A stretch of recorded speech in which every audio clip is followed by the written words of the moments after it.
Hola a todos, bienvenidos a este podcast. Mi nombre es Verónica Piña y voy a hablar sobre el desarrollo físico y cognitivo en la adultez tardía. Bueno, para introducirnos un poco en el tema, voy a empezar hablando sobre lo que es la adultez tardía. La adultez tardía se refiere o tal vez significa a los adultos mayores que tienen la edad de 65 años en adelante. Como ya podemos imaginar, a los adultos se les presenta una serie de cambios físicos y cognitivos tales como la manifestación de enfermedades crónicas, discapacidades, trastornos mentales y lo más presentable podría ser el duelo o la preparación para la muerte. Todos estos eventos pueden dificultar su vida y por lo tanto traería problemas de adaptación a su nuevo o algún nuevo estilo de vida. En todo esto también entra el envejecimiento de la población. Esto se debe a varios factores relacionados. Uno de los principales podría ser la disminución de la fertilidad, lo que significa que nacen menos niños.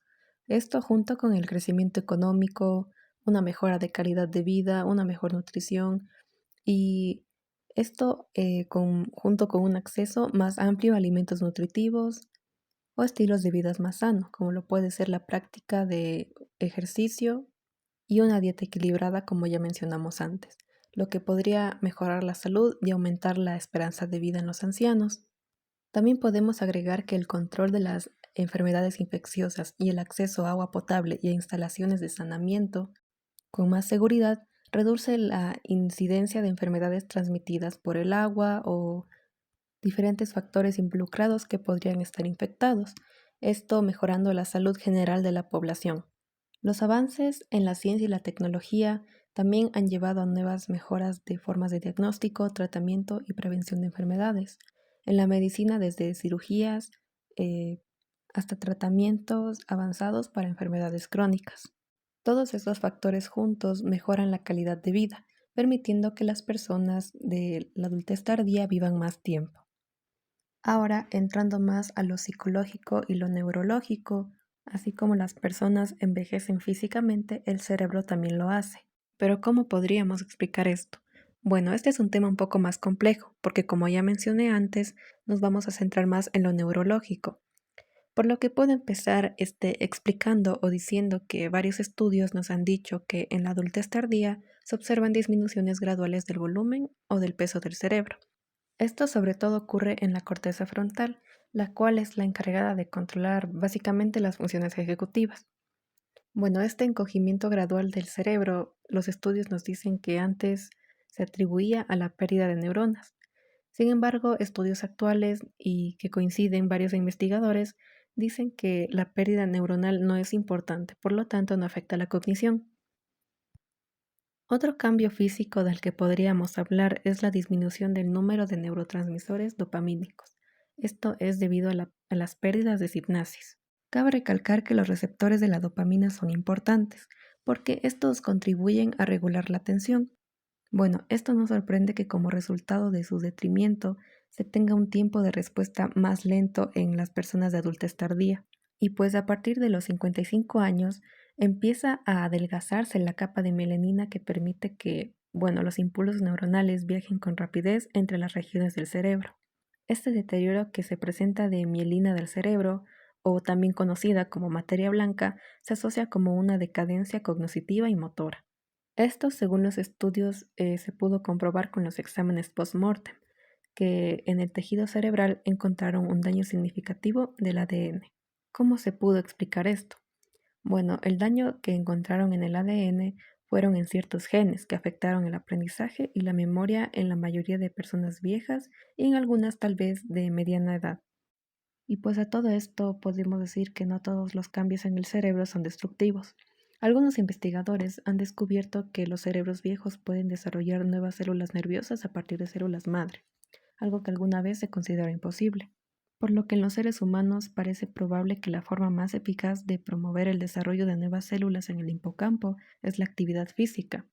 Esto podría venir acompañado de ejercicios cognitivos para estimular y mejorar la memoria.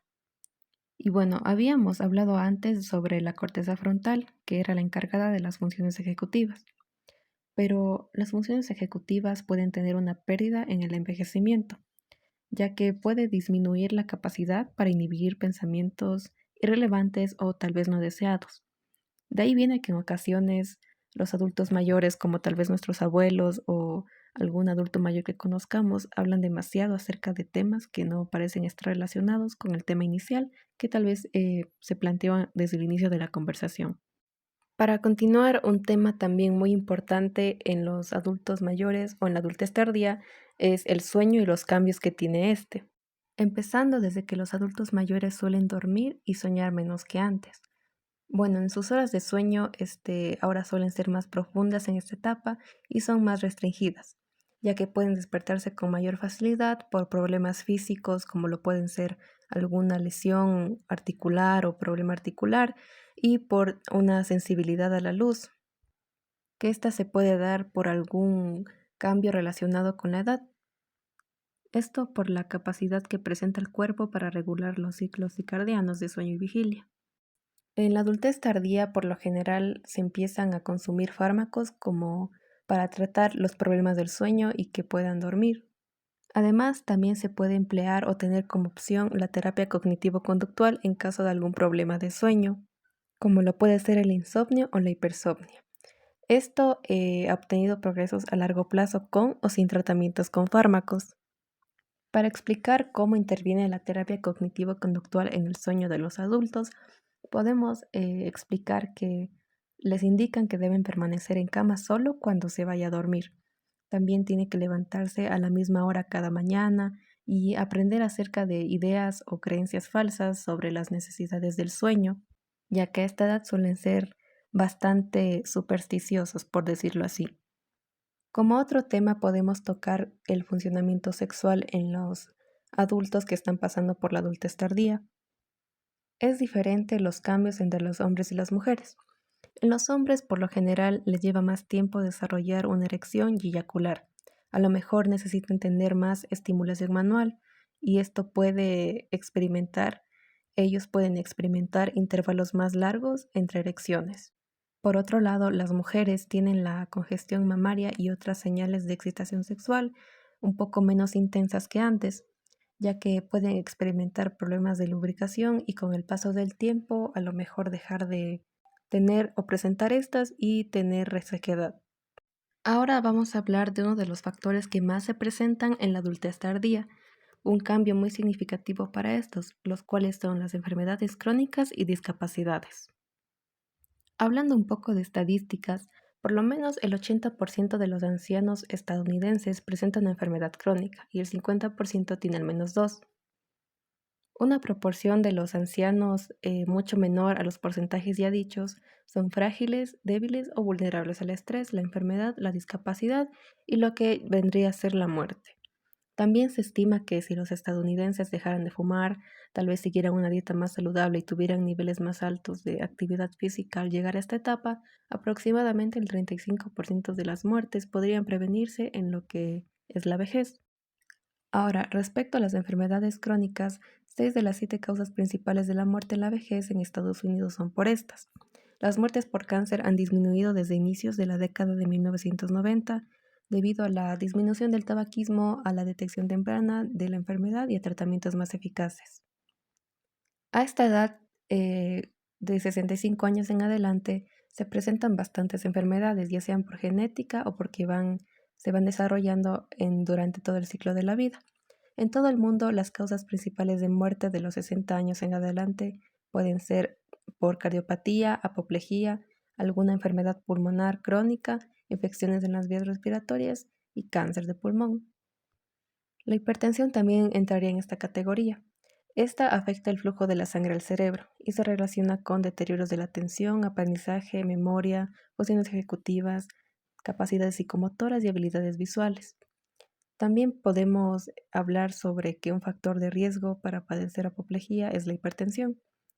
Hablando de apoplejía, existen 4 señales de advertencia cuando ésta se puede presentar.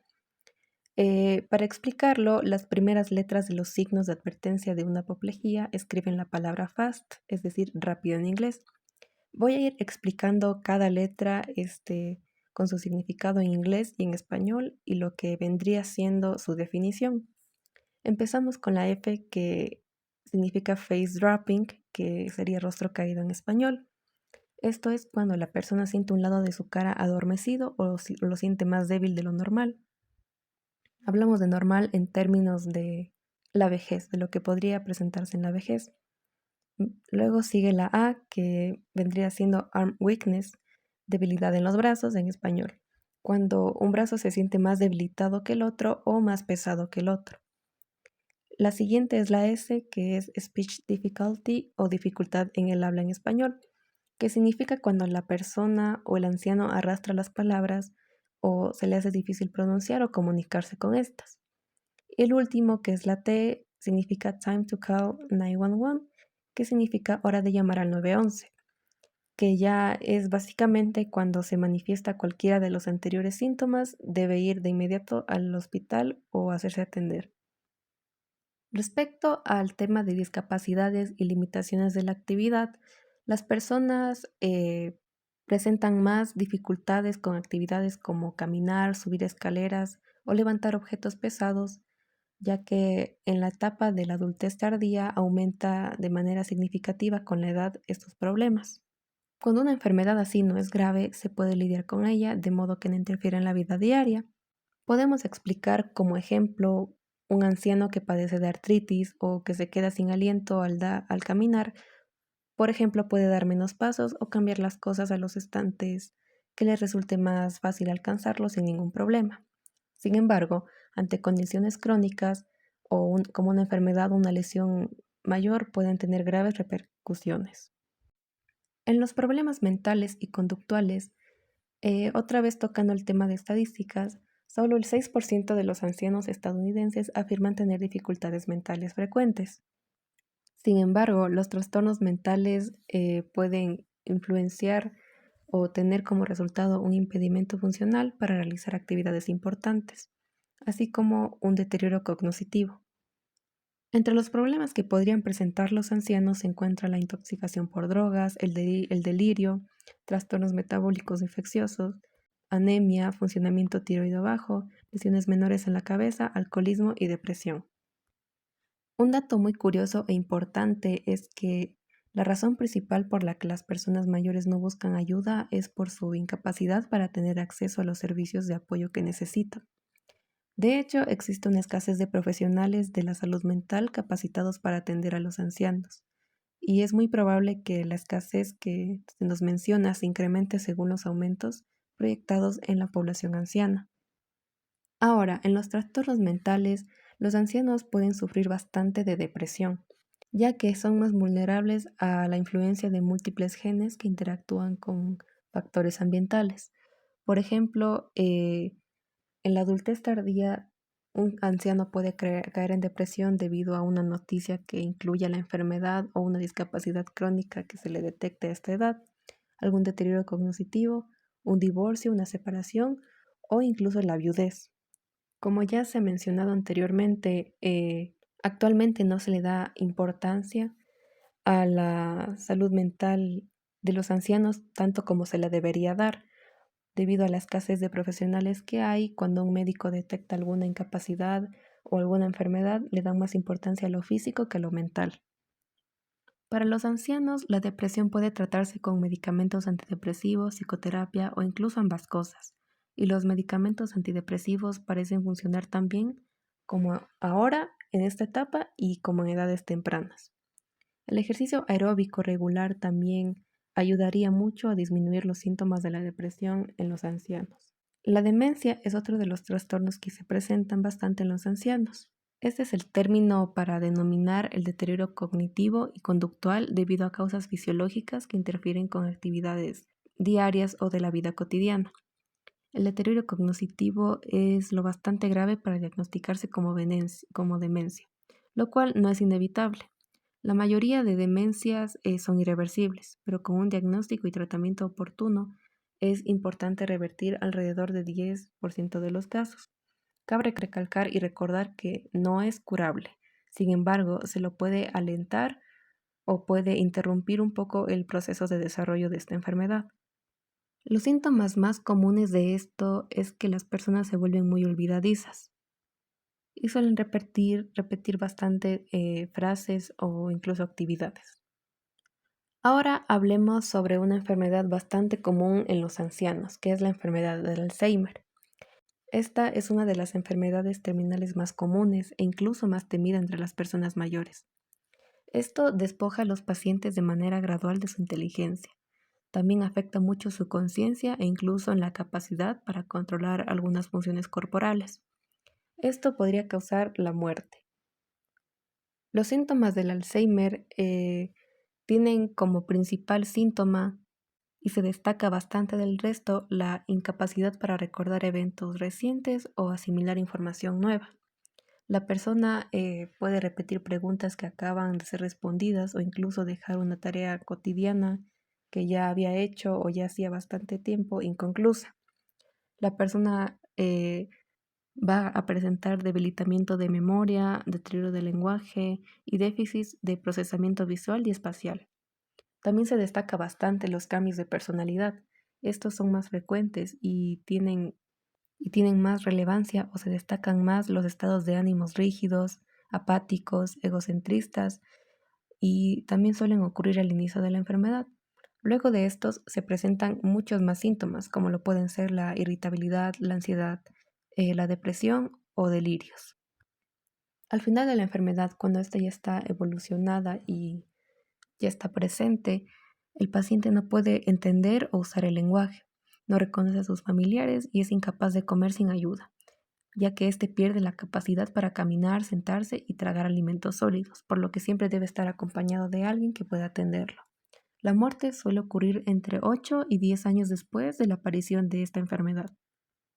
Para un diagnóstico y una predicción de esta enfermedad, solo podría diagnosticarse de manera definitiva por medio del examen post-mortem del tejido cerebral, ya que se han realizado exámenes no invasivos mediante tomografías para así poder detectar las placas y los ovillos característicos de la enfermedad. Para explicarlo un poco más, los ovillos son los ovillos neurofibrilares, que son en cierta medida masas retorcidas de neuronas muertas y también se involucran en el cerebro grandes grupos serosos de placa amiloide, que serían tejido no funcional que se localiza en los espacios entre las neuronas.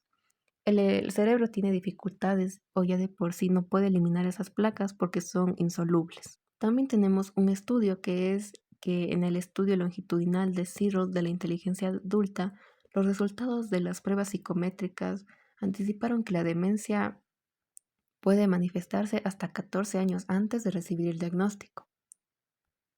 También en un estudio de las monjas decía que esta enfermedad se presenta desde antes de los 25 años. Puede manifestarse un poco, pero no del todo. Y por último, para tratar esta enfermedad, aunque no se ha encontrado cura, el diagnóstico y el tratamiento temprano pueden alentar el proceso de la enfermedad y así mejorar la calidad de vida, adaptando un poco al paciente a lo que vendría siendo su futuro con esta enfermedad. En la actualidad, la US Food and Drug Administration ha aprobado 5 medicamentos que se han demostrado que hace más lenta la progresión de la enfermedad hasta por un año.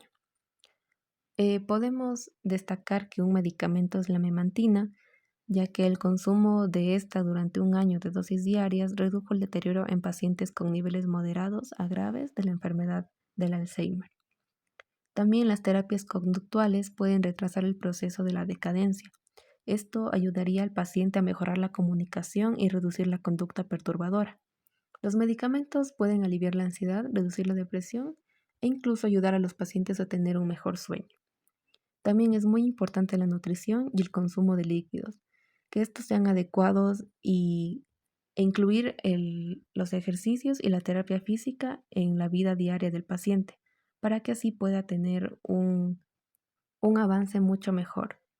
Bueno, esto ha sido todo por el podcast de hoy. Espero que a ustedes, los oyentes, les haya servido bastante aprender y escuchar sobre el desarrollo cognitivo y los cambios que presentan las personas en la adultez tardía, ya que aparte de aprender un nuevo tema y adquirir conocimientos, nos puede servir mucho para entender el comportamiento y los problemas que puedan presentar los adultos mayores de 65 años en adelante que conozcamos o que vivan con nosotros. Eso ha sido todo. Muchas gracias por su atención.